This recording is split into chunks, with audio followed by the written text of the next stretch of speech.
அம்மா இந்த முருங்கைக்கீரையை பற்றி சொல்லுங்கம்மா. இது பயன் என்னம்மா? முருங்கைக்கீரையம்மா, இது வந்து உடலுக்கு நல்லது, அயன் சத்து நிறைந்தது. உடல்ல ரத்தமே இல்லாத சோகையா இருக்காங்கல்ல, அவங்க தினமும் இதை கொதிக்க வச்சு வெந்நீரில் அதை இருத்து குடித்தாலே போதும், நிறைய வேலை இருக்காது. இதனுடைய காம்பெல்லாம் டீ போடலாம், கட் பண்ணி இதை உலர்த்தி காய வச்சு தேனில் குழச்சி சாப்பிடலாம்.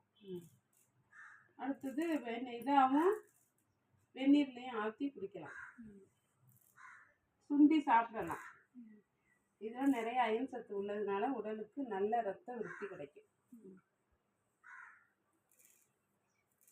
இப்போ இதை எதுக்குமா செய்றீங்க? என்னம்மா செய்ய போறீங்க? இவ்வளோ முருங்கைக்கீரை உருவி இப்போ இதை வந்து பொடி செய்ய போகிறோம். முருங்கைக்கீரை பொடி எப்படி செய்வீங்க? பொடியும் முருங்கைக்கீரை தூள் அரைச்சி கொதிக்க வச்சு வெந்நீரில் ஆற்றி குடிக்கிறதுக்கும் தேனில் குழப்பி சாப்பிட்றதுக்கும் இதை பயன்படுத்துவோம். இட்லி பொடிக்கு பாதி எடுத்துக்குவோம். சரி, இது நிழலில் உலர்த்தி காய வைக்கணுங்களா எப்படி? நிழல்லே தான் உலர்த்தி காய வைக்கணும், வெயிலெல்லாம் வைக்கக்கூடாது. மிக்சியில் போட்டு அரைச்சி தூளாக எடுத்து வச்சுக்க வேண்டியதுதான். நல்ல பயன் உள்ளது, காம்பு முதற்கொண்டு எல்லாமே மருத்துவ குணம் உள்ளது. சூப் வச்சு குடிச்சிக்கலாம். ஓகேம்மா, தேங்க்யூம்மா.